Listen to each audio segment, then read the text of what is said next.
के बारे में बात करेंगे जिसका बहुत ही इम्पोर्टेंट सेक्शन है न्यूक्लियर रिएक्टर। लेकिन उससे पहले मैं आपसे कुछ शेयर करना चाहता हूं और कमेंट बॉक्स में आप अपना ओपिनियन जरूर बताना। आपने बहुत बार देखा होगा, अपने इंडिया की बात नहीं कर रहा हूं, पूरे वर्ल्ड वाइड कभी किसी गैस प्लांट में ब्लास्ट हो जाता है और बहुत सारे लोग मारे जाते हैं, तो कभी किसी केमिकल फैक्ट्री में ब्लास्ट हो जाता है। और इन प्लांट से जो ब्लास्ट होता है उनकी तबाही बहुत भयंकर होती है। मैं ऐसा क्यों बोल रहा हूँ, क्योंकि आज जिस प्लांट की अपन बात करेंगे वह भी कुछ ऐसा ही है, जो एक बहुत ही खतरनाक बॉम्ब है। और यदि इसमें गलती से ब्लास्ट हो गया तो ऐसी भयंकर तबाही देखने को मिलेगी जैसा हम सोच भी नहीं सकते।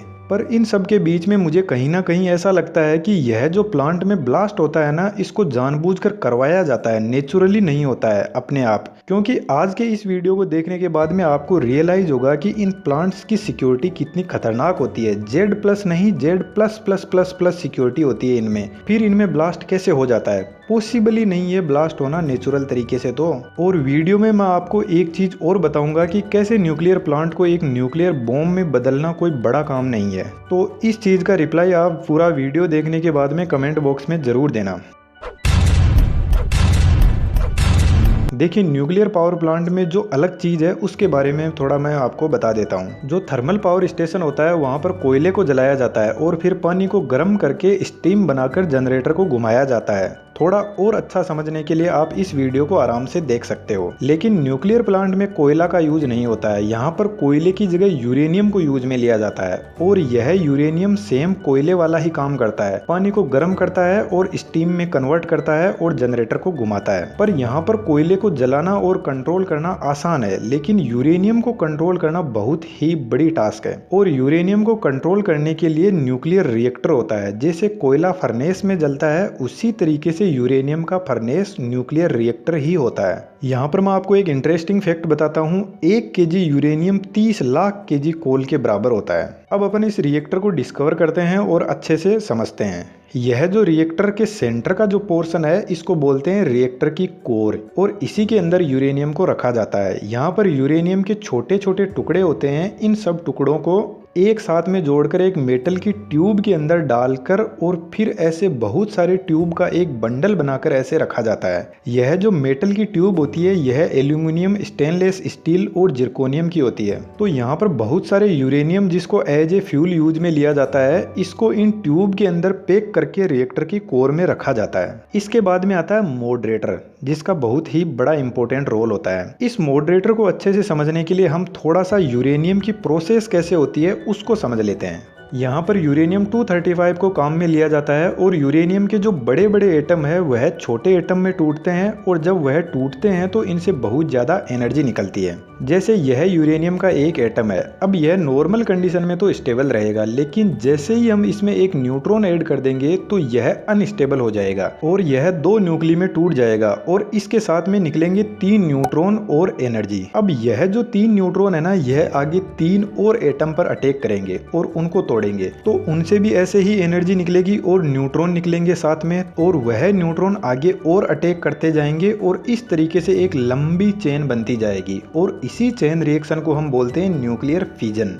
जो एक फिजन की प्रोसेस होती है, जब एक एटम 2 में टूटता है तो 200 मेगा इलेक्ट्रॉन वोल्ट एनर्जी निकलती है। यह जूल्स में कितनी होगी कमेंट बॉक्स में जरूर बताना। अब जब यह चेन रिएक्शन चलता है और न्यूट्रॉन्स निकलते हैं तो इन न्यूट्रॉन की स्पीड बहुत ज्यादा हाई होती है। इनकी स्पीड लगभग 10⁻⁹ सेंटीमीटर पर सेकेंड होती है। तो इतनी ज्यादा स्पीड में यह चेन रिएक्शन होगा तो इतना फास्ट होगा कि हम इसको कंट्रोल ही नहीं कर पाएंगे और एक बड़ा धमाका हो जाएगा यहाँ पर। तो यहाँ पर हम एक मॉडरेटर यूज में लेते हैं, और यह मॉडरेटर जो न्यूट्रॉन है इनकी स्पीड को स्लो डाउन कर देता है। जो यह यूरेनियम के यहाँ पर बंडल रखे हुए हैं, इनके बीच में हेवी वाटर को भर दिया जाता है, और हेवी वाटर एक मॉडरेटर की तरह काम करता है यहाँ पर। तो जब चेन रिएक्शन चलता है तो इस हेवी वाटर के न्यूक्लियस से यह न्यूट्रॉन टकराकर अपनी स्पीड को स्लो डाउन कर देते हैं, ताकि हम इस चेन रिएक्शन को कंट्रोल कर सके। अब यहाँ पर हेवी वाटर को एज ए मॉडरेटर काम में लिया जाता है। इसके अलावा हीलियम, लिथियम, बेरिलियम, बोरोन और कार्बन को भी हम मॉडरेटर की तरह काम में ले सकते हैं। इसके बाद में इसी रिएक्टर में कंट्रोल रोड भी लगी रहती है, और यह कंट्रोल रोड, यह जो यूरेनियम के बंडल है, इनके बीचों बीच सेट रहती है।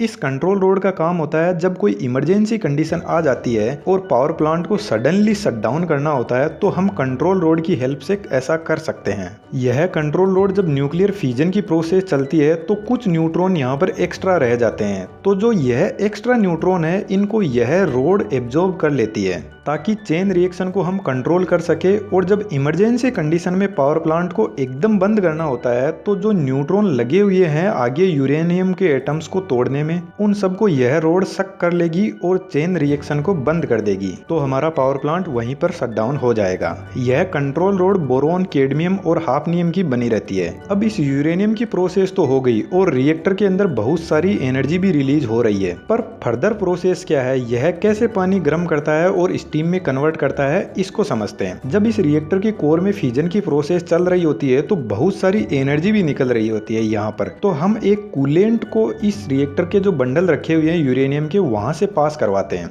और यह कूलेंट हेवी वाटर भी हो सकता है, गैस भी हो सकती है और कोई मेटल भी हो सकती है जैसे सोडियम, लिथियम। तो यह कूलेंट रिएक्टर के अंदर ट्यूब से होते हुए जाता है और गर्म होकर वापस बाहर निकलता है। और जब बाहर निकलता है तो बाहर की साइड में एक हीट एक्सचेंजर लगा रहता है और इस हीट एक्सचेंजर के अंदर पानी होता है। तो यह कूलेंट जो पानी हीट एक्सचेंजर में ठंडा है उसको गर्म करता है और वापस आगे निकल जाता है। यह कूलेंट ट्यूब में ही फ्लो करता है और हीट एक्सचेंजर में यह हीट को एक्सचेंज कर लेता है ठंडे पानी से और स्टीम में बदल देता है और वापस रिएक्टर में गर्म होने के लिए चला जाता है। और यह प्रोसेस कंटिन्यूअसली चलती रहती है और जो स्टीम है उसको टरबाइन पर यहाँ से कलेक्ट करके डाला जाता है और जनरेटर को रोटेट किया जाता है। अब इससे आगे की प्रोसेस आप इस वाले वीडियो से अच्छे से समझ सकते हो। यह आगे की प्रोसेस सभी पावर प्लांट की सेम ही है, अपन यहाँ पर बात करेंगे तो वीडियो बहुत ज्यादा लेंथी हो जाएगा। अब अपन वापस थोड़ा रिएक्टर पर आते हैं। जो छोटे रिएक्टर होते हैं उनमें तो जो मॉडरेटर होता है उसी को हम एज ए कूलेंट काम में ले लेते हैं, लेकिन जो बड़े रिएक्टर होते हैं उनमें अलग कूलेंट काम में लिया जाता है और रिएक्टर के कोर से पास करवाया जाता है और फिर उससे पानी को गर्म करके स्टीम में कन्वर्ट किया जाता है। अब यह जो प्रोसेस हो रही है इस रिएक्टर के अंदर, इसमें बहुत सारे न्यूट्रॉन इस कोर के बाहर निकल जाते हैं। तो इस रिएक्टर की कोर को कंप्लीटली रिफ्लेक्टर से बंद किया जाता है और यह रिफ्लेक्टर जो इधर उधर न्यूट्रॉन भाग गए हैं उनको वापस फिजन की प्रोसेस में लाता है और रिएक्टर कोर को प्रोटेक्ट करके रखता है, एकदम कवर करके रखता है पूरा का पूरा। अब यूरेनियम तो आपको पता है रेडियो एक्टिव एलिमेंट है, तो इससे अल्फा, बीटा और गामा रेज निकलती है, तो उनको भी प्रोटेक्ट करना जरूरी है, वरना तो यह रिएक्टर के आसपास में जितने भी लोग हैं उन सबको खा जाएगी। तो रिफ्लेक्टर के बाहर थर्मल शील्डिंग की जाती है और यह शील्डिंग जो रिएक्टर के अंदर हीट निकल रही है उसको एब्जॉर्ब कर लेती है।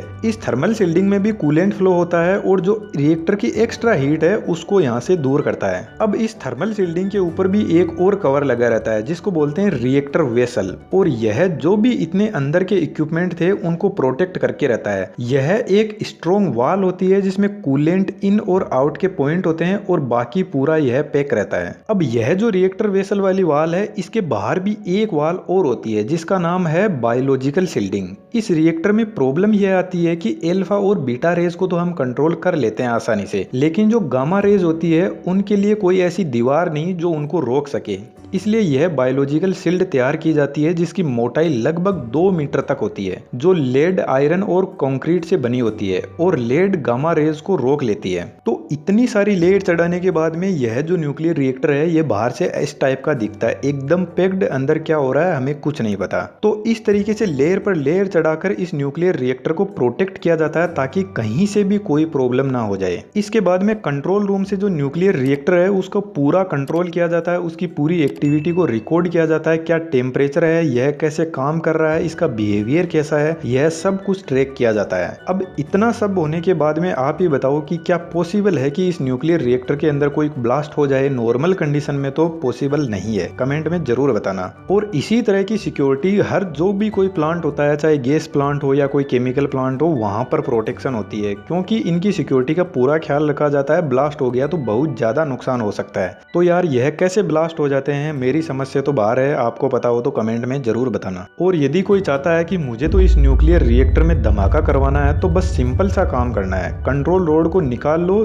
जो भी न्यूट्रॉन है वह आजाद हो जाएंगे और फिर चलेगी न्यूक्लियर फिजन की धमाकेदार चेन रिएक्शन और उससे इतनी ज्यादा एनर्जी निकलेगी जिसको यह रिएक्टर की दीवारें सहन ही नहीं कर पाएगी और एक बड़ा धमाका हो जाएगा। न्यूक्लियर बॉम्ब में ऐसा ही होता है, वीडियो मैंने बना दिया, आप उसको देख सकते हो। जब चेन रिएक्शन कंट्रोल नहीं होता है तो वह न्यूक्लियर बम बन जाता है। तो इस तरीके से न्यूक्लियर पावर प्लांट में यूरेनियम को न्यूक्लियर रिएक्टर के अंदर प्रोसेस किया जाता है और इलेक्ट्रिसिटी बनाई जाती है। मेरे ख्याल से आज आपके बहुत सारे डाउट यहाँ पर क्लियर हुए होंगे और फिर भी कोई क्वेश्चन है तो आप कमेंट में पूछ सकते हो और चैनल पर विजिट कीजिए और ऐसे ही इंटरेस्टिंग वीडियोस